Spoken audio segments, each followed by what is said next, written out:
What we're going to do is we're going to be looking at designing an edible garden, so taking your own garden and adding different elements to it. That's why there's a whole lot of colours and pencils and fruit and veg tags on the table.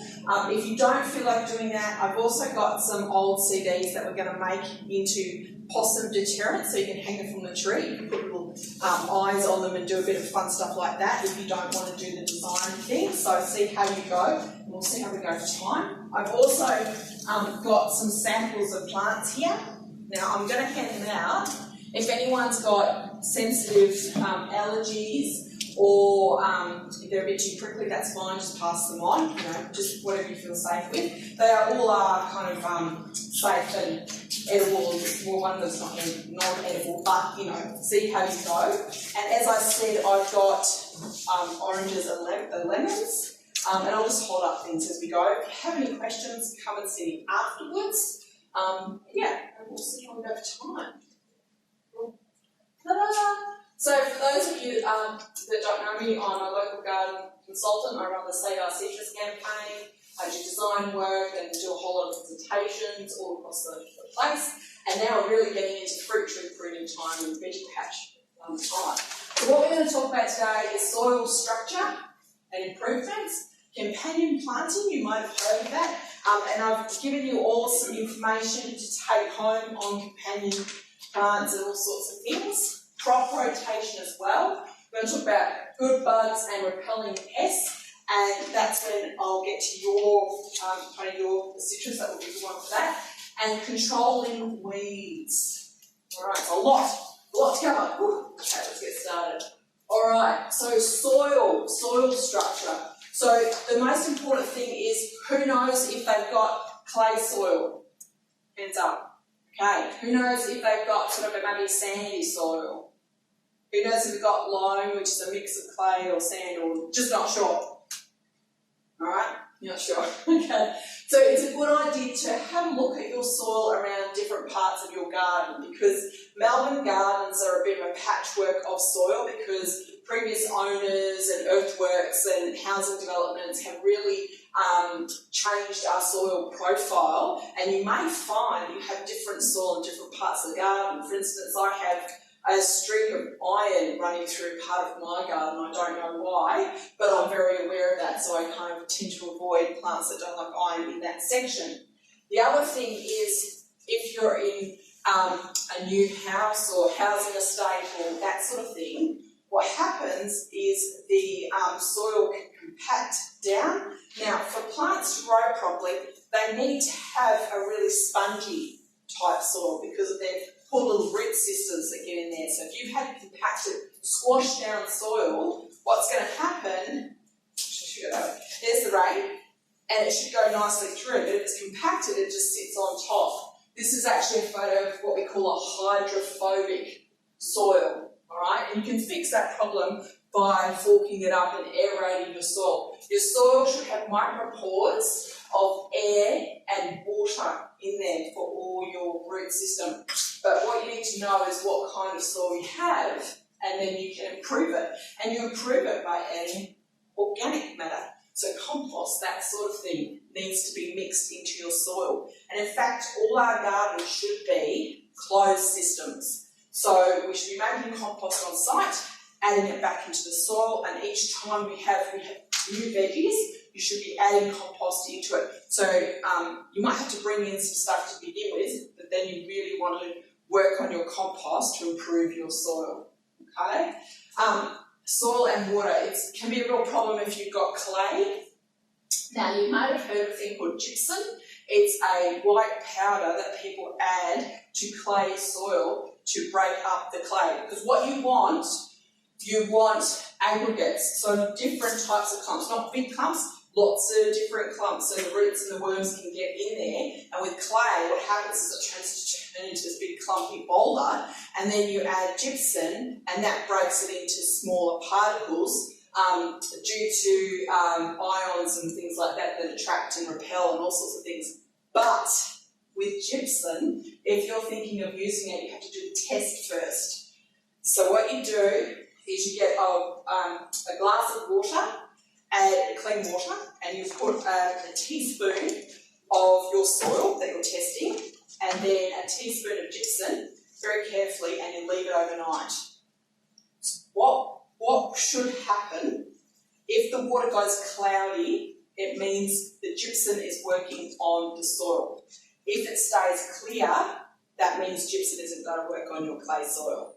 So it's a good test to do just before you go out and buy a big, huge bag of gypsum, just to see. But if you are going to use gypsum on your clay soil, please follow the instructions as well. It will last for a while, but it's not a long-term fix. Compost is a long-term fix. Adding manure and hay and really working your soil is a long-term fix. All right, so the main thing we go on about nitrogen a lot. If you've ever tried to grow carrots and you get a really leafy top carrot and no carrot underneath, it's usually because you've got too much nitrogen. It's not balanced in the system. So what happens is the reason why we add manures and things is we add them to the soil and the bacteria will break them down. They'll break all of them down into the root system. So for instance, here's an example of some horse poo, right? And this is fresh, and then you leave it in a big pile. So yeah, it breaks down, and then you can use it on the soil. And that's adding the nitrogen to the soil that the bacteria are fixing up. And then they, in a big, beautiful, long cycle, will take it up to your plants, and your plants will take it because they've actually changed it into a chemical format that plants can take up. The problem is with monocultures and the big place fertilisers that dump a whole lot of very nitrogen-rich fertiliser on those big, fields that you see. What happens is there's not enough bacteria to work through that and break it down, and you get runoff from the nitrogen. Okay, so it's not being processed by the bacteria and the fungi and all that enough, and you get ammonium.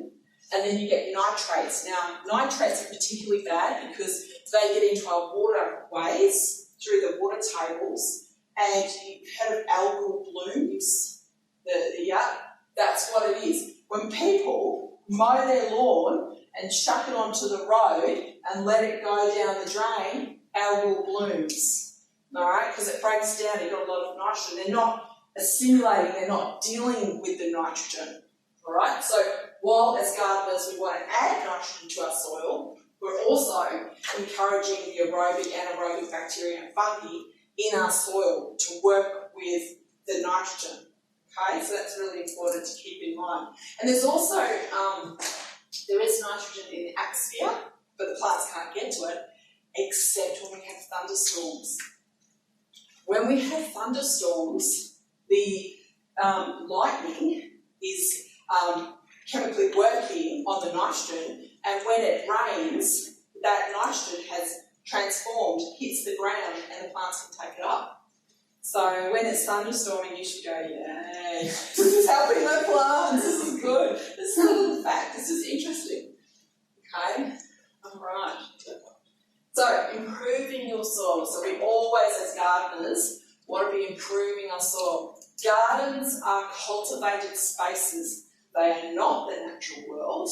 So in a forest you have leaves falling and things going on. It's not like that in a garden, so we have to bring that in. So for instance, there's clover and vetch. They're a green manure. So you can actually get them as seeds and you throw them on your, so for instance that veggie patch is perfect. You throw them down and they come up as a little green manure, just little green plants, and then you dip them in. Alright, and they're going to break down and bacteria is going to get to them and they're going to be beautiful and they're going to add to your soil. So beans in particular are amazing. So, yeah, I have got a photo. Good. So with, this is actually clover, but the same thing. With beans, the legumes, broader beans, snow peas, snap peas, all of that, what happens is there's bacteria in the soil, and over millions of years they formed a relationship, a symbiotic relationship, where the bacteria get into the root system and form these nodules. And the beans and clover going, yeah, come on in, that's fine. And they produce food, nitrogen for the plant, so the plant produces food for the bacteria. So they've actually got this system where they can support each other, but you as gardeners can come along after you've grown your beans, chop them, take off the top and leave the roots, or chop the roots up and put them back in the soil. Wish I had known that before I pulled mine up. Yeah, you can actually dig them back in, particularly the roots. If you see the little nodules in the roots. Now, there is something else that gets a bit noduly like this. You think, ooh, is that the good bacteria? But in tomatoes, sometimes you might see deformed roots, and that's nematodes, and that's a pest. Okay, so I'm really talking about bees when I'm talking about this effect that you can see very clearly. All right, and speaking of that, mustard and nematodes. So nematodes are microscopic little worms that get into your soil, and if you keep growing the same veggies year in, year out, year in, same place, you will get a build-up of pests because they don't have to work so hard, they don't have to move around, and you can't get rid of them easily, except if you can buy mustard seeds. So if any of you know, like in World War II, I think it was, where they used the mustard gas, pretty awful stuff. Well, just mustard, the actual plant itself, will cure the soil of any nematodes or any pest issues that you have going on there. All right? And also you can put them in salads and do all sorts of things. It's also important to mix your deep and shallow rooted plants. I'll get into that a bit more. And composting. Who's composting? Good. I'd like to see more of you composting, but the secret thing to have your compost is comfrey. Has anyone got comfrey? No, it's huge. It takes up so much space. Okay. I have grown it before. Yeah. My students don't want it any longer. Doesn't take no for an answer. I have it in a little pot, and what you can do is take off the leaves and put them in compost, and they will activate your compost. All right, they break down very quickly. They've got nitrogen, phosphorus, potassium, NPK, which is your essential elements for your soil, and you can just chop them up and put them in. So they're a really great one to have for the compost. And that's what I've mentioned there. And there's chamomile, hen manure, and you can actually buy urine as tablets as well, pellets. There you go. Is that the same as urea? Yeah, urea. Yeah, so that's good. All right. So companion planting. Now you'll see on your table this little handout here. So it's good just to have that in front as I talk about companion planting. So over hundreds of years, gardeners worked out that some plants work really well together and support each other, and some not so much. So who thinks planting tomatoes and basil next to each other is a good idea? Yeah. Yeah? Has anyone else tried that? I do. I have tomatoes. Yeah. I pop the Yeah. all the way along. Yeah. They seem to like it. Yeah. So what we're really talking about here with like the tomatoes and basils is the fact that when they put their roots down, they're not competing against each other. They're companion plants. They're supporting each other. Whether or not they're making each other grow strongly or not, they're kind of out on that, but certainly they work well together. Whereas if you put onion and beans next to each other, they will weaken. The other one that I see all the time is parsley and rosemary next to each other. I saw this once at a nursery cafe, and I looked at them and they just looked sick. And it was because the root systems, they're pumping out chemicals, they're both pumping out chemicals, and they're affecting each other and weakening each other.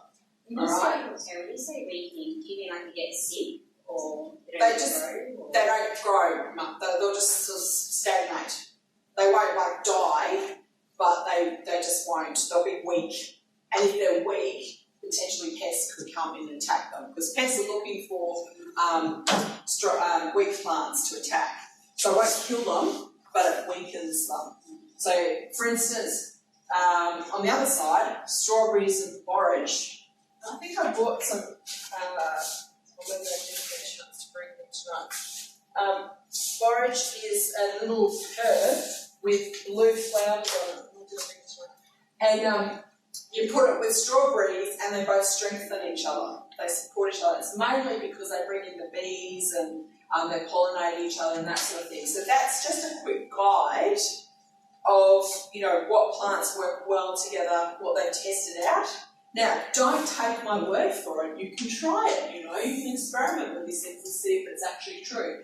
But generally, you want to have deep-rooted veggies in the same area, and then you follow them with light-rooted veggies like carrots and lettuce. Because if you keep having the heavy feeders, you know, and we're coming into winter, so we're talking brassicas, cabbages, kale, broccoli, they're really heavy feeders and they will take the nutrients from the soil, and as gardeners you'll need to pump that up with compost and things like that.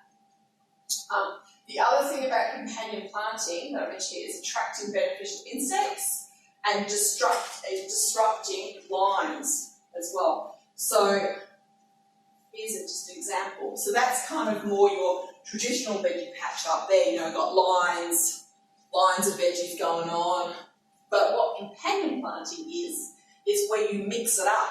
So you'll have flowers in amongst your lettuce in amongst your beans like this, and also garlic and chives, because it will confuse the pests when they smell different things, because they have very fine sense of smell and sense of sight. And if you set up a row of lettuces like smorgasbord and they just come through, you know, like what they do. So it's much better to have companion planting, have other plants all mixed in together. For instance, just to disguise scent, this is Salvia hot lips. I don't think I've shown this one to you before. This one smells like pineapple. It's a low maintenance little shrub. It could be near a herb patch or a veggie patch. It smells beautiful, it attracts the bees. I'll just pass it over. So we're going to do a bit of a smell and check it out sort of thing tonight. You know, and it just attracts the bees and it's really nice and lovely. The other thing that, now this one is called dog's bane. If ever you have any issues with dogs coming in, maybe your yard or around the edging, this is not an edible ground cover, but it has a really strong smell that dogs aren't so they don't really like it. But you wouldn't put it in your veggie patch, but maybe you can put it around the outskirts. So just have a smell, see what you think. Oh, it looks a bit like lavender. Dog's bane. I can see the difference is not really astringent. Yeah. It's really cool. And it kind of can help keep, like, so you have the salvias and then the sort of dog's bane after that, right? Isn't it? Very strong. Yeah, very strong. All right. And then, of course, this is the French lavender that is always fantastic near veggie patches. You probably all smell lavender, but you might want to smell it after smelling it. So just pass it around. That's a good one to have. French lavender. Do you want to smell that one? Yeah. So basically it's interplanting planting the herbs. You don't want any bare earth, alright? And it will help reduce the number of pests. So if you've got things like salvias growing, salvias, and they come in a range of colours, they will encourage the good pollinators to come into the garden and also the predator insects to come into the garden. So you're doing less work in your veggie patch. And in fact, that top photo, that's thyme. That's a lovely path of thyme next to the path. So it doesn't have to be. Like here's all the different thymes: woolly thyme, lemon, caraway, silver thyme.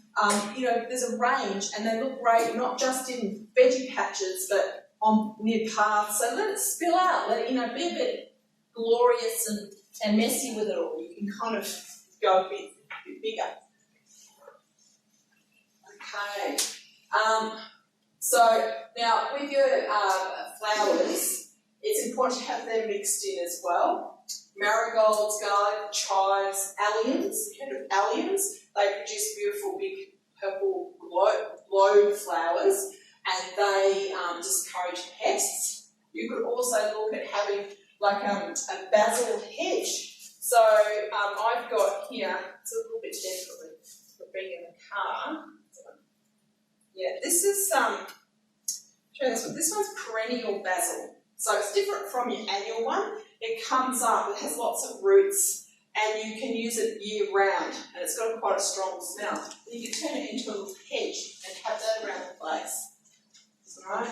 Also, let things go to seed. Because if you let things go to seed, you're going to encourage the good bugs to come into your garden. You don't have to let everything go to seed, but if you let particularly dill, fennel and carrots go to seed, it's going to really encourage those predator insects. Alright, so yes, so aphids recognise the brassica family-like shape, disguise it. You can use things like the nasturtiums at the bottom, very cheap to grow, you can get them in seed form, you can use them in salads, so put those flowers in your veggie patch as well. Don't just have them bare, put it all together. Nematodes. Okay, so this is what I was talking about before, that I was just mentioning. So A and B. So which one is nematode damage and which one is the good bacteria working on the root system? What do we think? A or B? A is bad. Yeah, A is bad, B is good. Yep, that is correct. B is good. Because these are all the little bacteria fixing nodules that is the damage caused by the tiny little nematodes wrecking the root system of a tomato. That's a cute tomato I've got there. Yeah. So just have a good look so that you can go, oh, I know what it is. Okay, I know what it is. So you can see that the nitrogen bacteria are very distinctive in the way that they produce the root system. Alright, now crop rotation is really important because you don't want to have the build-up of pests. So here we've just got an example of them. So bed 1, which is over the right, is sort of where we are at the moment because it's autumn winter. So that's your cabbage, broccoli, Brussels sprouts. These are heavy feeders that are going to take up a lot of nutrients. And then you follow them. So then the next season, so this is one season, and the next season you move them down where the onions will come across. And then the legume would set the bed up, and then you can move the onions across, and then so on. But they're all separate in separate little sections, okay? Because I don't really like sharing, so it's important to keep them separate. It helps if you actually have a record as well, if you write down where things were put, so you've got an idea. And it's always a good idea to throw more composting and enrich your soil. That is totally fine to do that. But practice crop rotation, all right? That's really important. So you talk about compost, but you don't talk about a worm farm. No, well maybe we can talk about that at the end. Okay. Yeah, just remind me. Okay, so nasturtiums, as I mentioned,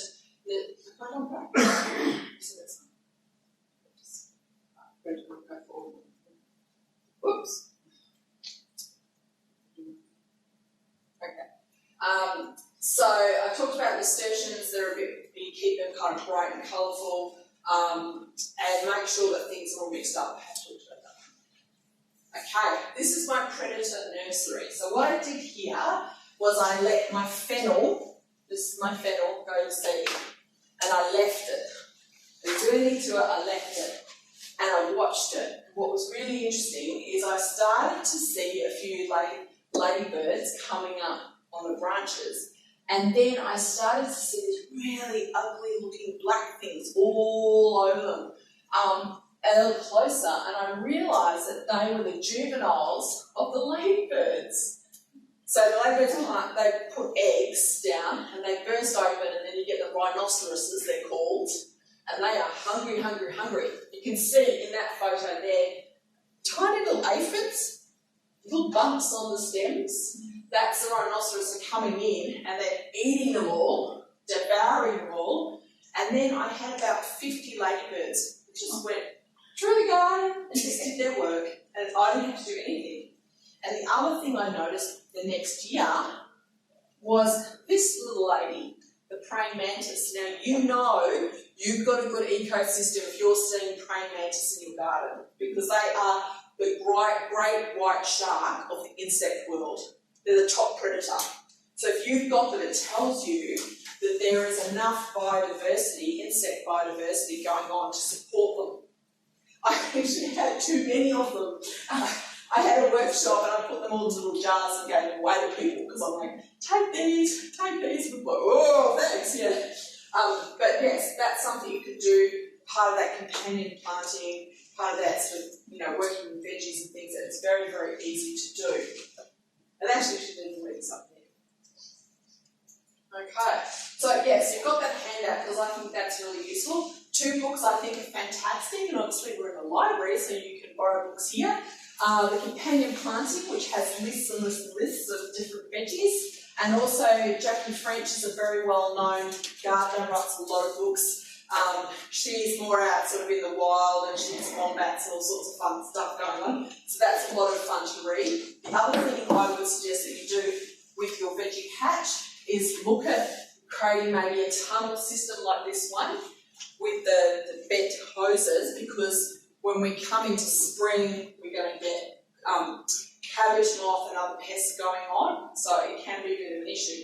The only thing is, I have heard that in July, Victoria's going to have to get wildlife-friendly netting. It's going to be this big program push for people to use wildlife-friendly netting. So what is that? What that means is that it's much finer, so the holes in it aren't as big, because unfortunately bats and birds are getting caught in them if they're too loose and they're too wide. So that's something that netting is fine, but you need to keep it taut, and you need to make sure it's fine enough so that you're not hurting the wildlife. Okay, now what is not friendly in your garden? Pittosporum is a shocker.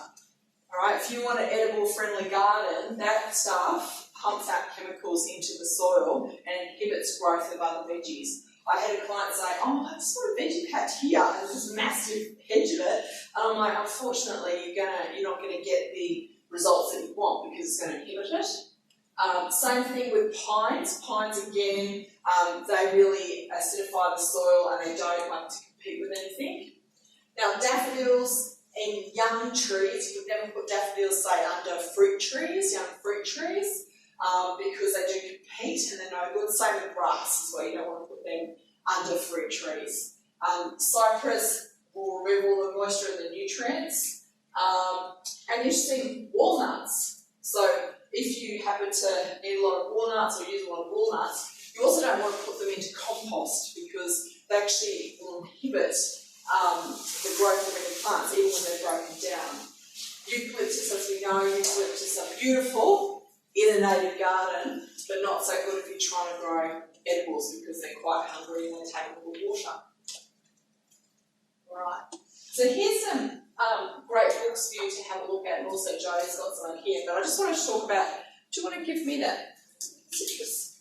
Yeah. Now, how many of you, hands up, who has citrus at home? Yeah. You may have noticed that your leaves are becoming very distorted, like this. What this is leaf miner. It's a moth that comes along and lays its little eggs on the leaf. It turns into a larvae that causes the silver patterning on the epidermis of the leaf. It won't kill your tree, it's just an irritant, and at the moment they're everywhere. Every time I go to any garden, it's everywhere. So you cut off deformed leaves and you can just put them in the green bin. I wouldn't put them in the compost, and that way you're killing the life cycle, and they usually have 15-week life cycles. You just cut them to the nice new leaves, because the point of a leaf is to photosynthesize. Nice green leaf, it's got like stomata, which are little gate holes underneath, it's exchanging gases, it's doing photosynthesis, it's doing really well. This stuff will not recover, so just cut it off and then the citrus will grow new, because they're evergreen, they will always grow new leaves. Yeah. Sorry. I keep asking questions. That's all right. We can't come to the end of it now, but yeah. So can that go on apple trees? No, Infestation on an apple tree. yeah, leaf liners tends to go for citrus, not so much apple trees. There are other things that attack apple trees. Now we were talking about compost and worm farm suppression. Look, you can scale up or down compost and worm farms depending on your space. So if you've got a small space, you can get like a tumbler compost. The only issue you want to watch with tumblers is that when you turn them, they tend to become one clumpy big mass. So the recipe for making compost, if you have greens and you have browns. So greens are your leaves and things. Browns are like, this is a Jerusalem artichoke that you've got. Oh, I'll clean that load. This is a little artichoke at the end of it that you can actually eat those if anyone wants to try them. But you put the brown leaves into the compost, and then the greens, so the veggie scraps and all that, and then you put newspaper and sawdust and layer it. Then you've got to mix it all together like a cake, right? Because what you're trying to do is encourage the thermo microbes to come in and eat it, and they eat fast and they heat up. It's like when you have a good meal, they're chomping, heat, and then they break all that veggie scraps down into this beautiful thing called the black gold that you can use on your garden. It's like spongy, it smells like soil, it's a soil conditioner, it's beautiful, but to get there quickly, like in 3 months or so, you need to be turning your compost. And for a lot of us, that's quite hard because we're quite busy. So they invented this tumbler system, but so far, I'm not seeing that breakup of materials and pieces, so that can be tricky. If you've got a bin type compost, you can get, they've got little buttons, the corkscrew type turner, because you need to get the oxygen in and mix all the little pieces. Likewise, if you're going to go for a worm farm, so worm farms are all about location. You've got to have a shady, sheltered spot for worm farms, but they can get through like twice as much veggie scraps as a compost. Right, once they're set up properly, they're really, really efficient. So you can definitely use worm farm. I've got worm farm and I've got a compost. Once I fill up one thing, I move on to the next and then I move back. I actually practice direct dig as well, where I actually dig it into the ground. But with that, you've got to watch if you've got any rats or mice issues. But worm farms can be great if you've got a very small area. Okay. Any other questions? Yes? So I guess one of my questions is, like, we talk a lot about gardening with companion planting, like in the garden. Yeah. But I live in an apartment, so I live out of pots. Yeah. How does companion planting work? Does it work better to have it in the same pot, or can they be separate and then have them next to each other? Okay, you should have come to my talk in food forest with balcony gardens to sort of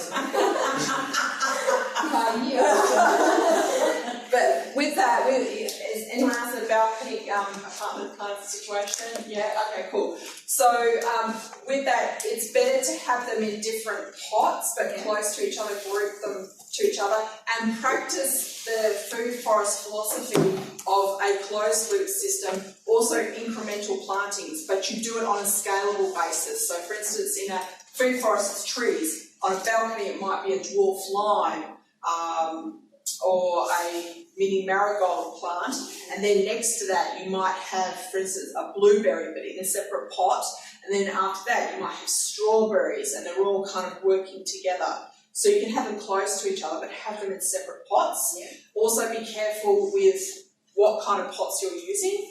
With glazed pots, they're heavy but they don't dry out as much as terracotta. You also need to think about your weight-bearing load on your balconies, so they might need to come back. Plastic pots are the lightest and the cheapest, but obviously the hottest. So what kind of balcony, and this is actually for all of you, what kind of aspect do you have for your garden? Is it blazing hot western sun, or is it shady? What kind of things can you grow within the aspect that you've got? Also take advantage of your vertical walls as well. You can grow really nice herbs up your vertical walls. So you've got a lot of choices with that sort of stuff of what you can grow, but I would look at food forests, okay, as a philosophy, and then adapt that down to balcony gardens. Yeah. Okay, and you have to think about watering, because anything in a pot that goes for everybody, twice as much TLC and watering regime as anything in the ground.